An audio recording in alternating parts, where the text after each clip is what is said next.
Inna 'iddata asy-syuhuri 'inda Allahi 12 syahran fi kitabillahi yawma khalaqas samawati wal ardh minha arba'atun hurum dzalika ad-dinul qayyim fala tudlimu fihinna anfusakum. Sesungguhnya perhitungan bulan di sisi Allah itu ada 12 bulan, hari di mana Allah menciptakan langit dan bumi. Di antaranya terdapat 4 bulan haram yang dalam hadis Rasulullah ditunjukkan nama-nama bulannya. Ada banyak versi riwayat hadis ini. Salah satunya berbunyi Al-ashhurul hurumu arba'atun salasatun mutawaliyatun wa wahidatun fardun. Bulan-bulan haram itu ada 4, ada 3 bulan yang berturut-turut dan ada 1 bulan yang berdiri sendiri. Yang berturut-turut, dimulai dari bulan sekarang, Zulqa'dah, Zulhijjah dan Muharram. Yang berdiri sendiri itu adalah bulan Rajab.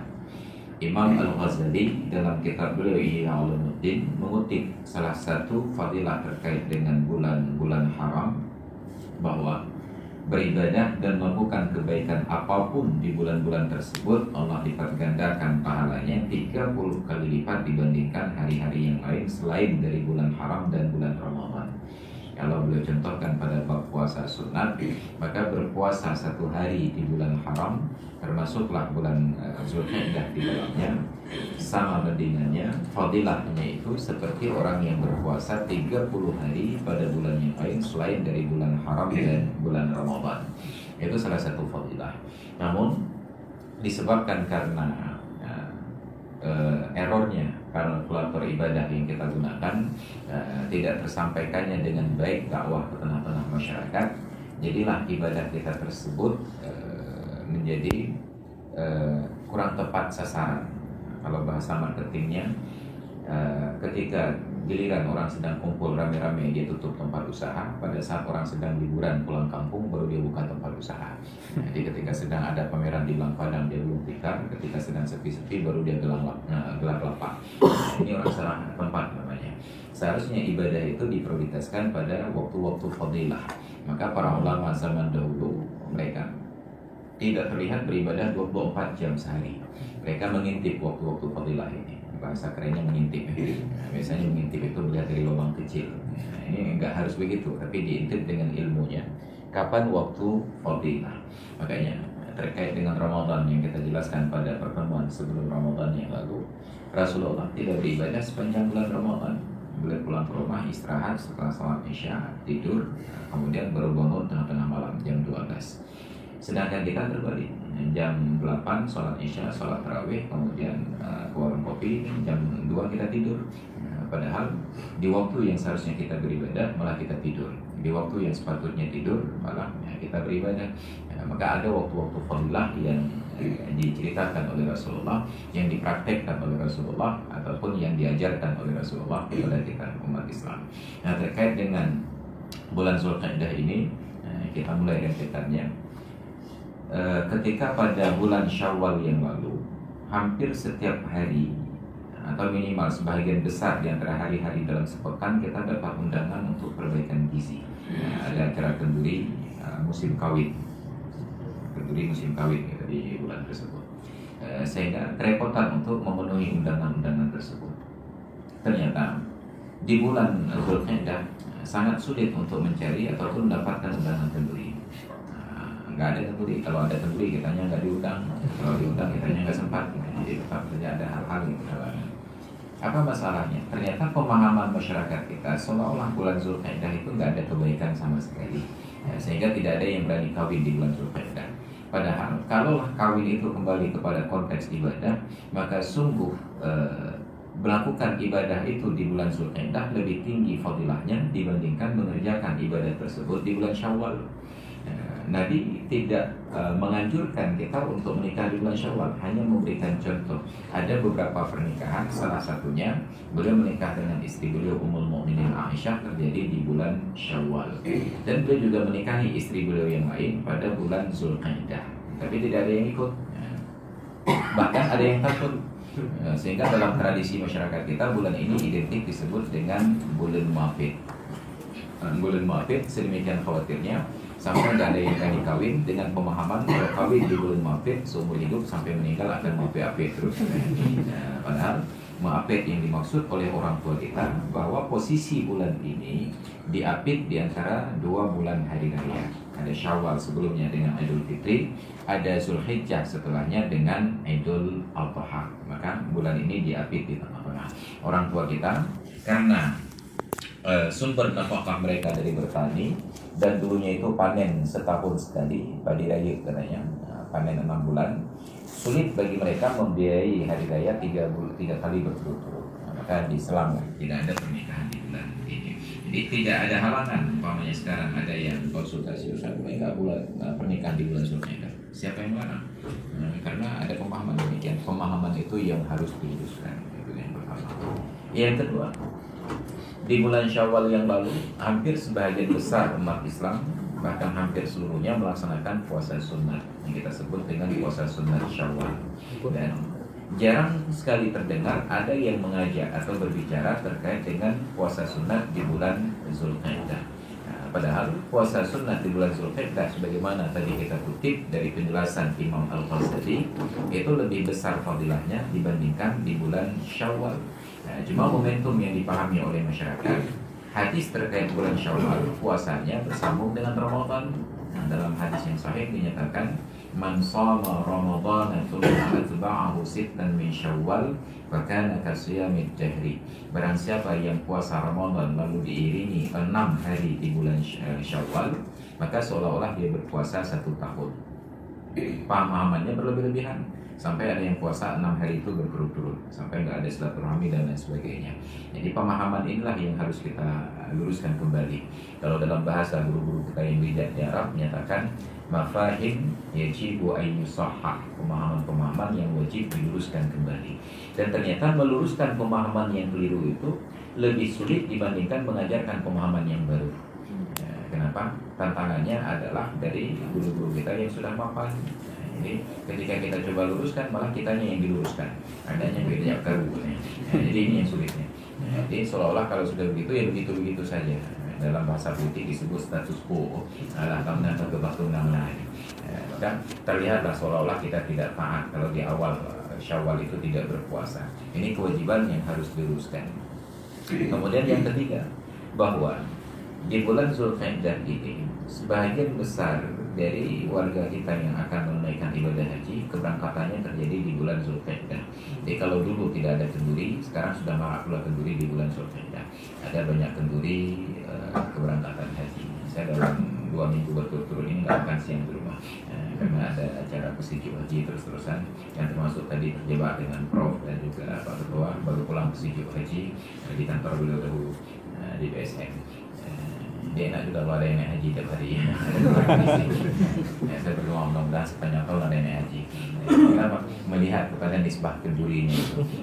Jadi sudah ada saudara-saudara kita yang menaikkan ibadah haji. Nah, haji itu sekarang sudah mulai menimbulkan polemik baru.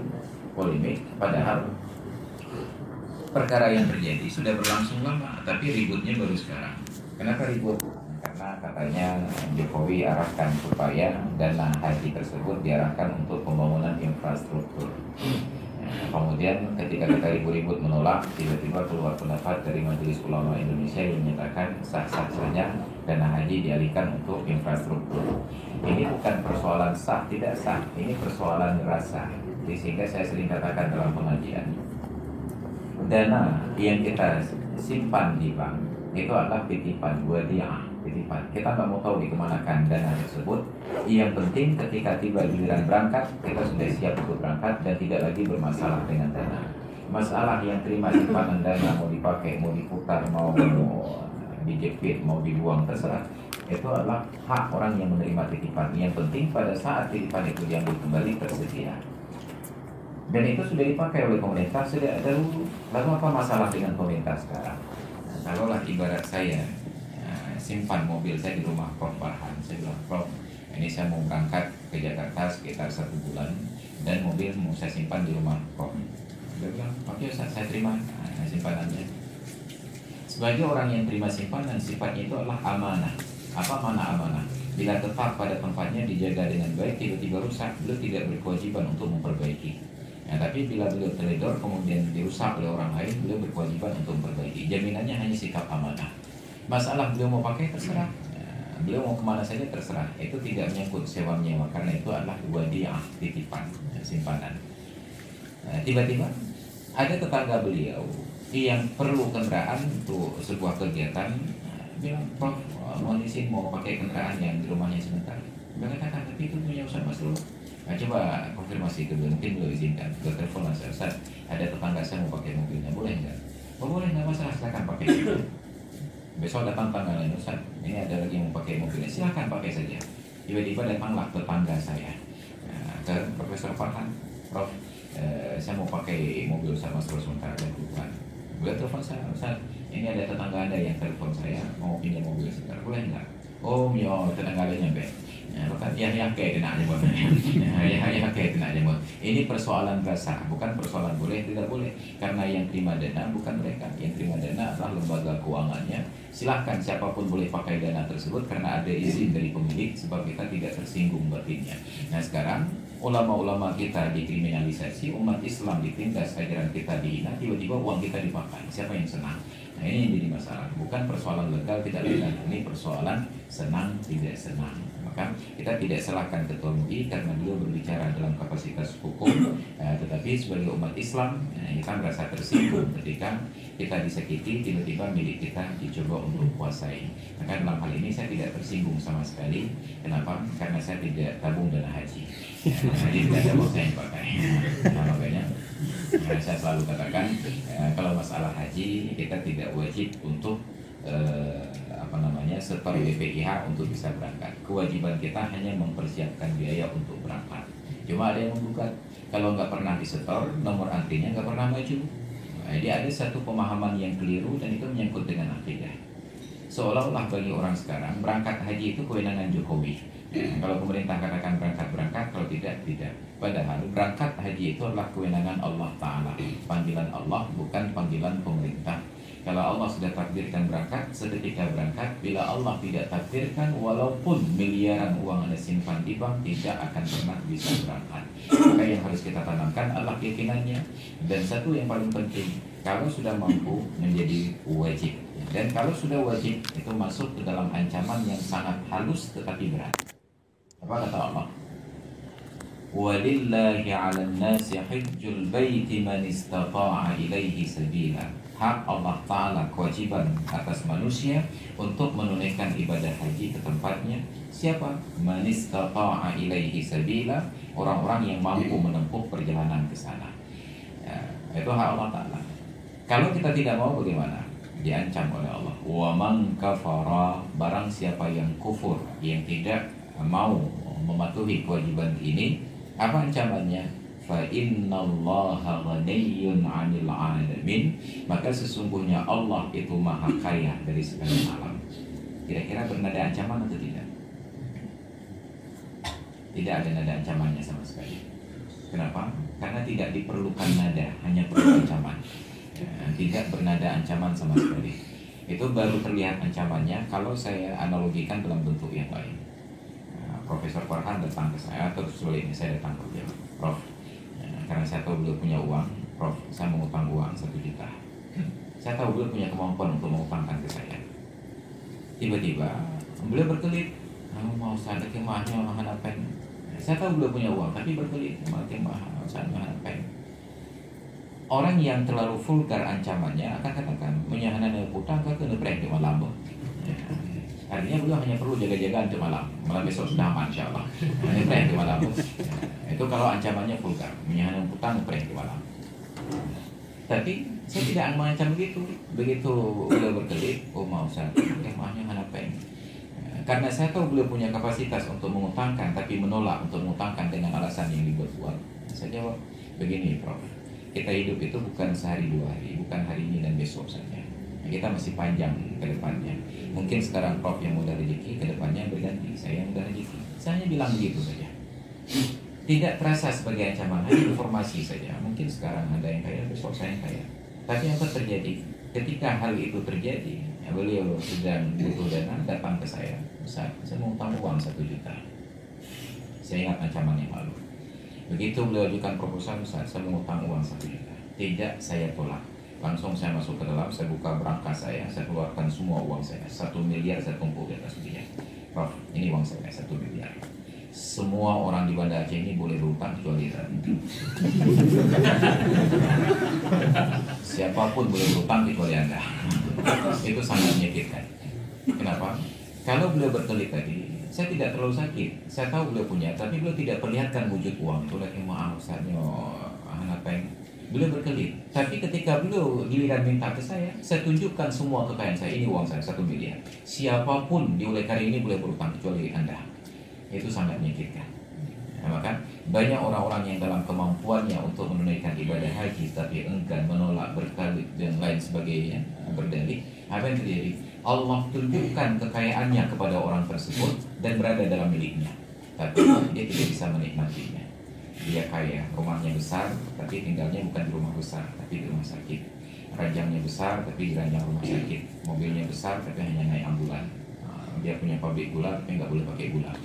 Semua kekayaan diberikan, tetapi tidak dapat dinikmati. Allah seolah-olah ingin katakan, nyopat pengke, kata Allah. Bandung cicak kecuali kah. Anaknya boleh nikmati, istrinya boleh nikmati, semua tetangganya boleh nikmati, kecuali dia. Maka sangat luar biasa ancaman Allah itu kalau kita cerna dengan pikiran yang agak sedikit sensitif. Allah tidak mengancam kalau kalian tidak mau naik haji, kalian masuk neraka. Kalau kalian tidak mau naik haji, maka kalian akan disiksa oleh mereka. Tidak. Tapi kalau kalian tidak mau naik haji, maka sesungguhnya Allah maha kaya dari sekalian alam. Maka kewajiban kita menjadikan naik haji itu sebagai sebuah cita-cita mulia, menjadikan itu terpatri di dalam diri kita agar suatu saat Allah berikan kesempatan untuk berkunjung dan menunaikan ibadah tersebut. Ada yang katakan 100. Tidak. Ibadah haji adalah ibadah yang paling ringan dari 5 rukun Islam. Dari syahadat, dari salat, dari puasa, dari zakat, haji adalah ibadah yang paling ringan. Loh, ringan? 32 juta ringan? Iya, 32 juta ringan. Buktinya, tidak ada orang yang menolak membayar 32 juta untuk naik haji. Malah marah ketika tidak diizinkan naik haji. Saking murahnya. Justru lebih mahal zakat yang 2,5%. Kenapa? Banyak yang demo nggak mau bayar zakat. Tetapi banyak yang demo ketika ditolak nggak boleh naik haji. Sampai minta ke presiden tolong lobi Raja Salman untuk ditambah lagi kerannya. Kenapa? Karena 32 juta bukan untuk orang lain, semuanya untuk diri sendiri. Tiket pesawat kita yang naik pulang pergi, hotel yang kita nikmati, makanan kita yang cicipi, semua untuk kita. Pada waktu pulang yang dipanggil haji juga kita, bukan pilotnya. Maka haji adalah ibadah yang paling ringan dibandingkan dengan zakat. Walaupun zakat cuma 2,5% untuk orang lain. Lebih ringan dibandingkan puasa, karena walaupun puasa tidak keluar biaya tetapi menahan syahwat dan menahan selera. Maka banyak yang melanggar kewajiban puasa. Lebih ringan daripada sholat, karena sholat bahkan Allah sudah akui, wa innaha lakabiratun illa 'alal khashi'in. Dan sungguh sholat itu amatlah berat kecuali bagi orang-orang yang khusyuk. Tidak ada pernyataan haji itu berat. Dan lebih berat daripada syahadat. Ada yang menggugat, gak mungkin Ustaz, saya malam ini saya udah 5 kali syahadat, gak ada beratnya sama sekali. Berat. Kenapa bagi kita tidak terasa berat? Karena orang tua kita Islam, maka tidak berat. Bayangkan andai kata orang tua kita non-muslim dan kita memilih untuk mengucapkan syahadat, apa yang terjadi? Bahkan nyawa yang menjadi taruhannya. Nyawa diancam. Kalau kamu keluar dari agama ini, memilih agama Islam, kamu diusir dari rumah ini dan kamu dibunuh. Banyak orang yang mengambil risiko tersebut demi bisa mengucap sepatah kalimat syahadat. Sedangkan kita yang dapatkan syahadat sebagai warisan orang tua kurang menghargai syahadat. Kenapa? Ini perbedaan orang yang mencari nafkah sendiri dengan orang yang terima warisan orang tua. Nah, makanya yang banyak kebut-kebutan balap dia itu warisan orang tua. Itu pun hek dapatnya. Balap-balap modal punya menyawang nih bohim, karena kan nyawang roi, nyawang yang. Sedangkan kita motor cari sendiri apa-apa, pada dulu kecam lagi asri. Kalau dalam mereka pinjam agaknya rui macam ada baik apa. Kenapa? Kita merasakan perjuangan dalam setiap sen uang yang kita kumpulkan untuk membeli kendaraan tersebut. Tapi karena kita menerima agama ini warisan dari orang tua, kita nggak tahu perjuangan apa untuk mendapatkan ajaran agama ini. Maka kita berhutang jasa tersebut berhutang perjuangan itu kepada saudara-saudara muslim kita yang di negeri-negeri yang tertindas ketika melaksanakan ajaran Islam. Dan kita pun salah satu calon yang akan tertindas melaksanakan ajaran Islam. Karena pelan-pelan semua yang terkait dengan Islam itu mulai disterilkan. Dakwah pun harus pakai izin. Jadi ada SIK namanya, surat izin khutbah, SIC, surat izin ceramah. Jadi sebelum naik khutbah diperiksa dulu surat izinnya, legalisir. Makanya sekarang sudah ada program untuk melegalisir para khatib dan para ulama. Ini masalahnya kalau legalisir para khatib dan ulama, lembaga yang legalisirnya siapa dan standarnya seperti apa. Karena itu juga sangat ambigu, jadi tidak ada sebuah standar yang baku. Bahkan untuk kota Banda Aceh saja, kemarin waktu pemilihan MPU itu bahkan syarat baku terkait pemilihan ulama itu bahkan ditiadakan, yaitu kemampuan untuk membaca kitab kuning. Padahal salah satu pasal pada pemilihan pada tata tertib MPU bahwa orang yang dicalonkan dan mencalonkan diri untuk terpilih sebagai anggota MPU mempunyai kemampuan untuk memahami sumber hukum Islam dari sumbernya yang asli, Al-Quran dan hadis. Tapi ternyata pasal ini dihilangkan. Siapapun yang penting sudah dipanggil ustaz itu udah boleh. Itu jadi masalah. Padahal tidak setiap ustaz mempunyai kemampuan tersebut. Ini contoh-contoh sederhana. Bahkan semakin lama ke depan akan semakin berat menjalankan dakwah agama ini, bahkan menjalankan agama ini. Oleh karena itu Rasulullah sudah sampaikan nubuat 14 abad yang silam. Apa kata beliau? Ja'al Islamu ghariban wa sayaudu ghariban fatuba yawma idzin lil ghuraba. Islam itu datang terlihat aneh dan suatu saat dia juga akan kembali terlihat aneh. Maka beruntunglah pada saat itu orang-orang yang terlihat aneh. Makanya sekarang sudah mulai terlihat aneh. Mengajak orang ke masjid terlihat aneh. Saking anehnya bahkan kita nggak berani. Dari warung kopi sedang duduk nongkrong tiba-tiba berkumandang azan. Kira-kira berapa orang di antara kita yang nyaman, bukan berani, yang nyaman mengajak orang yuk kita sholat? Berat. Itu baru sekedar mengajak sholat. Tapi tidak ada yang merasa aneh dan nyaman-nyaman saja, bahkan merasa bersalah bila tidak mengajak orang-orang untuk ikut nonton konser Wali kemarin di Bangkalan. Seolah-olah tetangganya itu dianggap dia sebagai orang yang pelit ketika tidak mengajak tetangganya untuk ikut nonton konser Wali. Kenapa? Orang yang mengajak kemaksiatan merasa nyaman di zaman ini, dan orang yang mengajak kepada ketaatan itu merasa tidak nyaman. Bukan karena faktor eksternal, karena diri kita sendiri sedikit demi sedikit tergerus. Tiba-tiba rasa malu itu berubah pada hal-hal yang positif. Untuk hal yang negatif tidak malu lagi. Orang pacaran malu, orang pacaran nggak malu, yang kawin tiba-tiba udah malu-malu. Maka sangat mudah menandai orang pacaran dengan orang kawin naik sepeda motor. Kalau yang kawin naik motor itu tetap ada jarak antara suami dan istri, ada spasi, ada ruang. Kalau ada tas taruh di tengah, kalau ada anak taruh di tengah. Tapi kalau orang yang sedang pacaran itu mudah sekali menandainya. Kalau pun ada anak kecil, kalau bukan anak kecil ditaruh di depan sekali, maka ditaruh di belakang sekali. Kenapa? Keakraban itu terpelihara.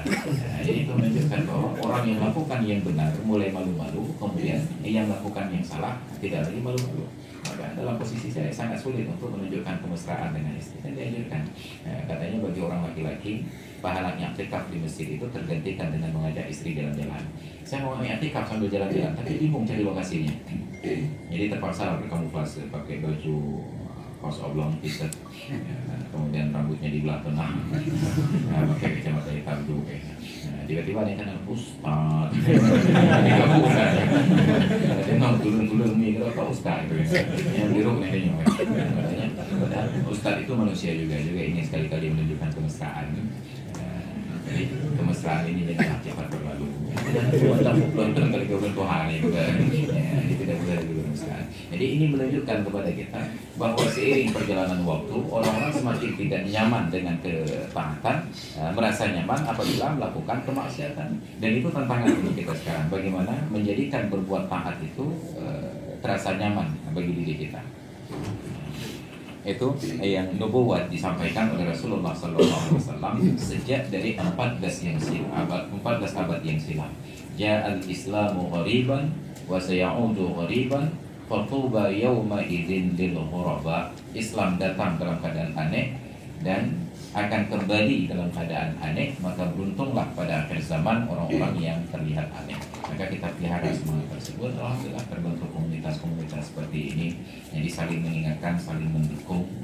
Karena sebagaimana kata Sayyidina Ali, la yartafi'u shawtul batil illa idza ghafala ahlul haq. Kebatilan tidak akan mengemuka kecuali ketika kebenaran itu memilih untuk diam ataupun bungkam. Maka kita berhutang kepada saudara muslim kita yang ada di Palestina. Mereka berjuang sendiri, diabaikan oleh dunia Islam perjuangan mereka, seolah-olah perjuangan merebut Masjidil Aqsa itu hanya tanggung jawab mereka saja, diwakilkan kepada atas pundak mereka saja. Maka alhamdulillah, jadi kita sangat bersyukur solidaritas toleransi itu terwujud, walaupun masih ada seperti bahasa profesor tadi yang nyinyir, ngapain ngurusin negara Palestina, itu kan bukan negara kita. Mereka lupa bahwa mereka juga pada saat Ronaldo main bola sibuk bawa bendera Argentina. Itu obrolannya. Mereka hanya melihat bahwa kita bukanlah bahagian dari Palestina ketika kasus Palestina. Ada yang menggugat, ada yang menangkap orang kibarkan bendera Palestina, tapi tidak pernah ada yang tangkap ketika yang kibarkan bendera Argentina di sepanjang jalur ibu kota. Ketika ada yang mengeluh-elukan negara orang lain. Ini persoalan tentang rasa berbangsa, rasa beragama. Maka di dalam Islam kita dipupuk untuk lebih kuat solidaritas keimanannya, solidaritas keagamaannya dibandingkan solidaritas kebangsaannya. Karena solidaritas kebangsaan itu adalah warisan dari kolonial. Mereka dengan jumlah tentara yang sangat terbatas tidak akan mudah untuk menaklukkan negara-negara kolonial kecuali apabila mereka disekat dengan bangsa-bangsa. Nah, maka kita melihat sejarah perjuangan Nusantara, bukan Indonesia, Nusantara. Pahlawan-pahlawan itu bukan berjuang berdasarkan provinsi ataupun pulau. Mereka sudah lintas negara. Sebagai contoh, Syekh Abdul Somad, bukan Abdul Somad yang di video itu, Syekh Abdul Somad Al-Falimbani, itu yang terjemah kitab Sirus Salikin. Beliau tinggalnya di Palembang, Pulau Sumatera. Tapi perjuangan beliau mengusir penjajah bukan hanya di Palembang, bukan hanya di Sumatera, tetapi di Nusantara. Maka beliau berjuang mengusir penjajahan Portugis sampai ke Thailand. Makanya kuburan beliau itu terdapat di Thailand. Itu Syekh Abdul Somad. Dia tidak katakan ini Thailand, saya nggak paham bahasa kalian. Tetap karena ini adalah Nusantara, karena ini adalah Muslim, maka beliau merasa berkewajiban untuk datang ke sana berjuang membela umat Islam yang tertindas di sana. Kita sekarang jangankan ke Palestina, bahkan ke tetangga saja kita nggak mau. Nah, kita hanya berpikir nafsi-nafsi, yang penting hidup saya selamat, orang yang celaka itu persoalan yang lain. Inilah realitas yang terjadi, bahwa semangat nasionalisme itu dipelihara oleh orang-orang para kolonial agar kita negeri jajahan ini tidak lagi merasa peduli kepada tetangga yang di sebelahnya. Maka mereka sangat khawatir ketika bangsa Indonesia ini bersatu di bawah Sumpah Pemuda, bersatu ketika ada kebangkitan Indonesia pada masa Budi Utomo itu. Mereka khawatir karena persatuan itu menghapus sekat-sekat daerah-daerah ini tadi. Makanya sekarang yang harus kita tumbuhkan kembali adalah pembelajaran tentang sejarah Islam, sejarah Palestina, sejarah para pahlawan.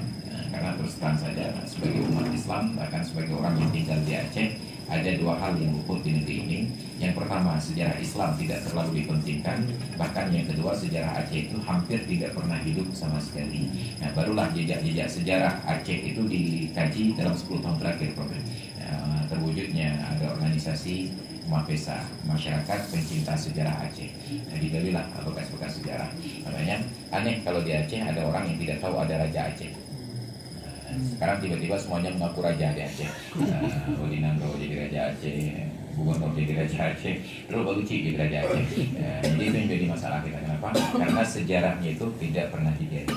Padahal Presiden pertama mengatakan jas merah katanya. Jangan sekali-kali melupakan sejarah. Di dalam Al-Quran kita selalu diingatkan sejarah. Faqsusil qasasa la'allahum yatadzakkarun. Bacakanlah kisah-kisah tersebut, mudah-mudahan mereka mengambil peringatan.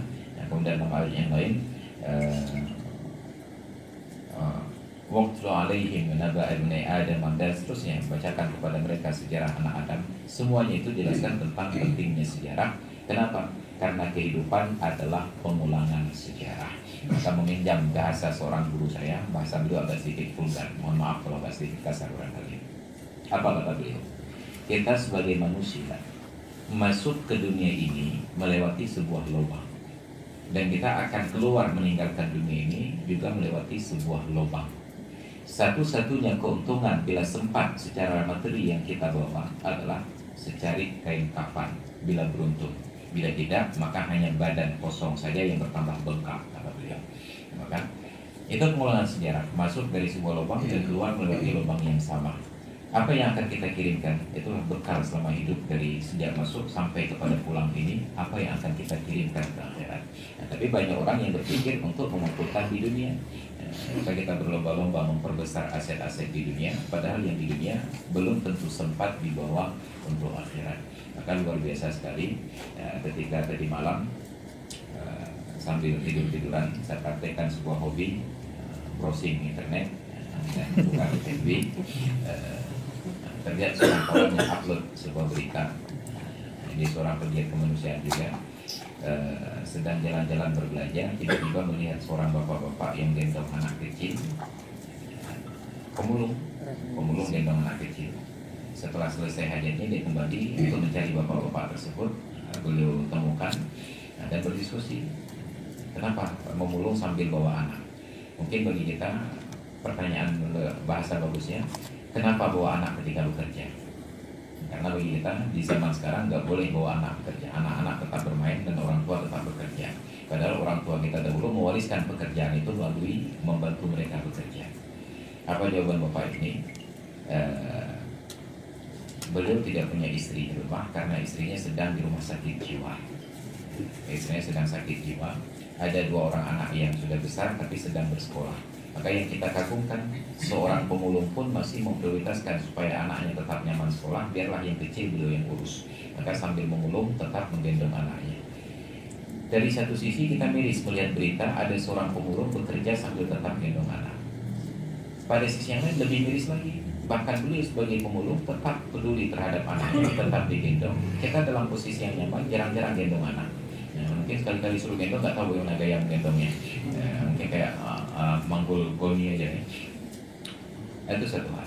Yang kedua, ketika beliau berdiskusi, ternyata untuk membiayai kehidupan tersebut pekerjaannya yang memulung tadi. Bayangkan kehidupan seorang pemulung, bahkan mendapatkan makanan di dalam sela-sela sampah itu adalah hari raya bagi mereka.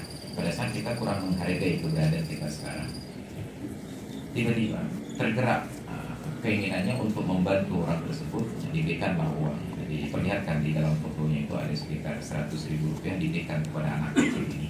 Bahkan anak kecil itu pun bisa menunjukkan ekspresi bahagia memegang lembaran uang yang 50.000 2 lembar.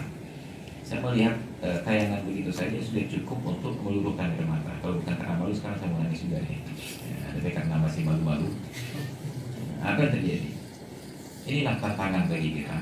Kata Rasulullah dalam satu riwayat, tidaklah ada kemiskinan di sebuah negara muslim kecuali pasti disebabkan karena ada orang-orang kayanya yang enggan untuk membayar zakat.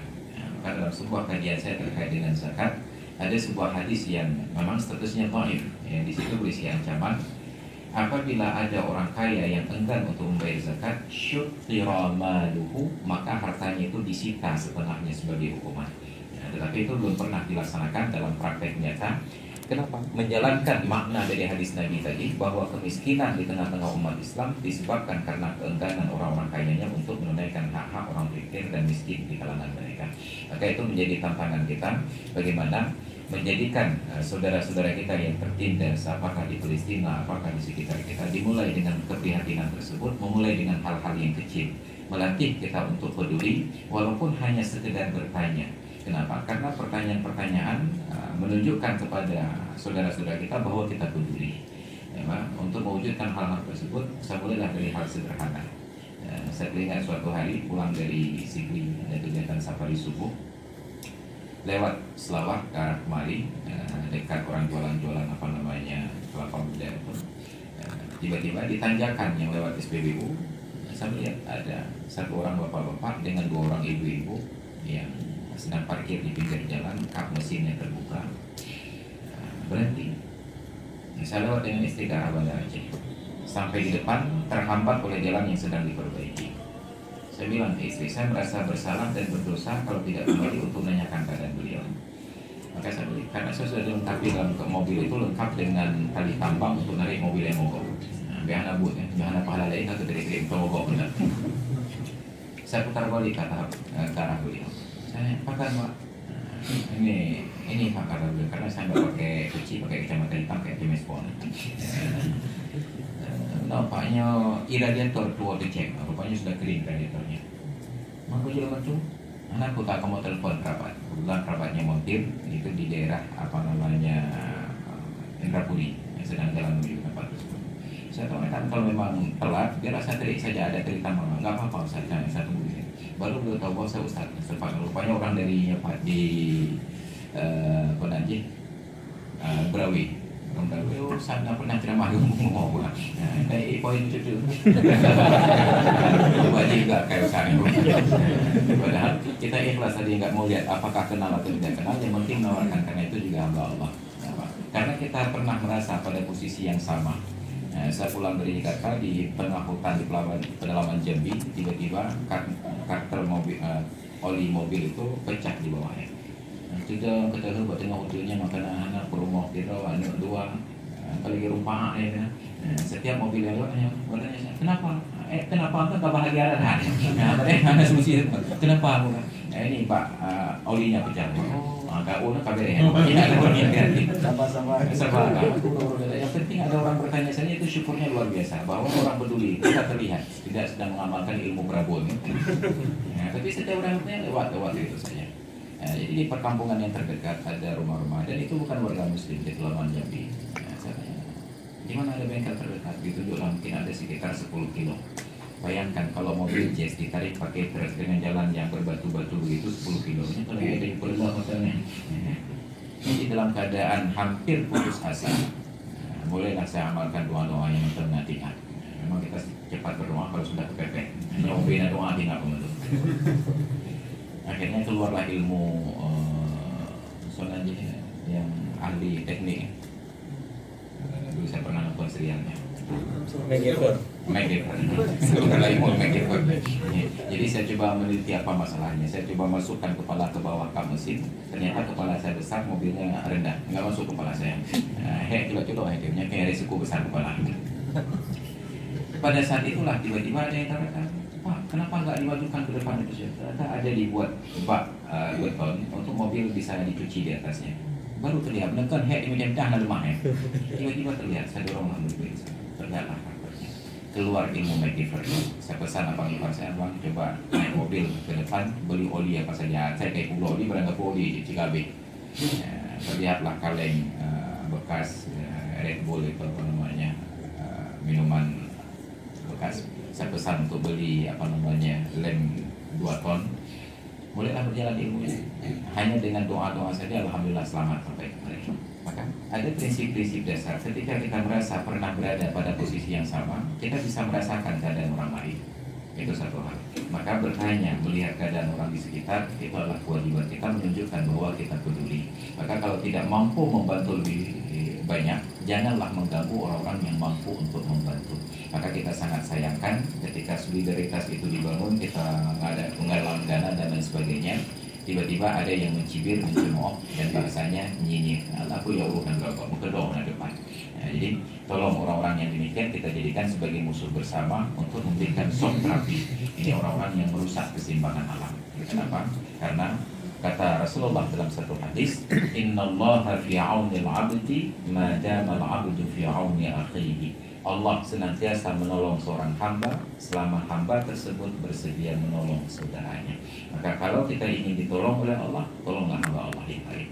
Maka sebagai penutup dari uraian ini, saya ingatkan kembali tentang kisah Hasan bin Ali bin Abi Thalib yang ketika suatu hari pintu depan rumah beliau diketuk oleh seorang. Beliau bukakan, ternyata yang datang adalah seorang pengemis minta sedekah. Dan ternyata di rumah beliau tidak ada sesuatu yang dapat dilepaskan untuk disedekahkan. Tidak ada hiasan-hiasan dinding, mungkin kalau ada jam-jam beliau sedekahkan. Tapi tidak ada sesuatu di rumah itu yang bisa disedekahkan. Beliau panggil anaknya, nah tolong datang ke rumah tetangga dan berutanglah uang sedikit. Anaknya bertanya, kenapa ya? Di depan rumah ada pengemis dan uang, ayah tidak punya sesuatu untuk disedekahkan. Anaknya ini menggugat, ya Allah tidak suruh kita bersedekah sampai harus berhutang. Kalau memang tidak ada yang dapat diberi, minta maaf saja. Nah, pada saat itulah Hasan bin Ali dudukkan dan nasihati anaknya ini, katakan, nah, ayah punya janji dengan Allah bahwa Allah Ta'ala senantiasa akan menolong segala kebutuhan ayah, dengan catatan ayah bersedia menolong hamba-hamba Allah yang datang kemari. Nah, sekarang di depan pintu rumah kita ada seorang hamba Allah yang datang kemari. Mengikuti saranmu, ayah hanya minta maaf saja. Ayah khawatir bila nanti ayah punya sesuatu kebutuhan kepada Allah dan Allah pun minta maaf. Dan ayah tidak ingin dengarkan permohonan maaf dari Allah Ta'ala. Maka bedet-hat itu ya sampai demikiannya. Nah, tapi dalam posisi kita sekarang, tidak setiap orang yang minta sedekah harus diperlukan demikian. Karena minta sedekah sekarang bukan karena kebutuhan, tetapi sudah jadi profesi. Maka ada ikatan persaudaraan sesama pengemis. Nah, saya nggak tahu apa nama singkatannya. Maka kalau ada orang yang minta sedekah pada tempat-tempat yang tidak layak, lebih baik ditolak daripada diberi. Dan saya sudah berikrar untuk diri saya sendiri, selama yang minta sedekah tersebut di pinggir jalan, di perempatan jalan, ataupun di lampu-lampu pengatur lalu lintas, sesedih apapun penampilannya, saya tidak akan pernah memberi. Bukan karena pelit, tetapi karena lebih merusak dibandingkan memperbaiki. Akan mengundang orang-orang lain untuk melakukan hal-hal yang sama. Kalau memang sangat kasihan dan ingin membantu, maka bantulah dengan cara-cara yang bermartabat. Tanya di mana alamatnya dan datanglah ke rumahnya. Lihat apa masalahnya. Apakah memang layak dibantu ataukah memang hanya seorang penipu? Alhamdulillah, karena kita sudah banyak dapat kasus mereka yang mengemis dan ternyata penipu. Tinggal di hotel, nginap di hotel, makan di hotel, ada kemudian mengemis di setiap tempat. Alhamdulillah, subhanallah. Jadi sekalipun demikian posisinya, tetap kita diarahkan jangan sampai menyakitkan hati mereka. Hanya minta maaf saja, tapi terus sering minta maaf kesal juga. Makanya saya kalau di lampu pengatur lalu lintas itu mencari posisi yang jauh dari kemungkinan untuk didatangi. Biasanya yang paling kanan, cuma nggak betul pilih ya. Hanya tidak kepepet atau gua urutan lewat di belum tengok-tengoknya. Kenapa? Malas juga untuk setiap saat berinteraksi untuk menolak, karena menolak bukanlah perkara yang mudah. Jadi hadirin dan hadirat sekalian yang dirahmati Allah, demikian barangkali sekedar provokasi untuk kajian kita pada malam yang berbahagia ini. Mungkin ada hal-hal yang ingin didiskusikan, ditanyakan, saya persilahkan dengan segala hormat.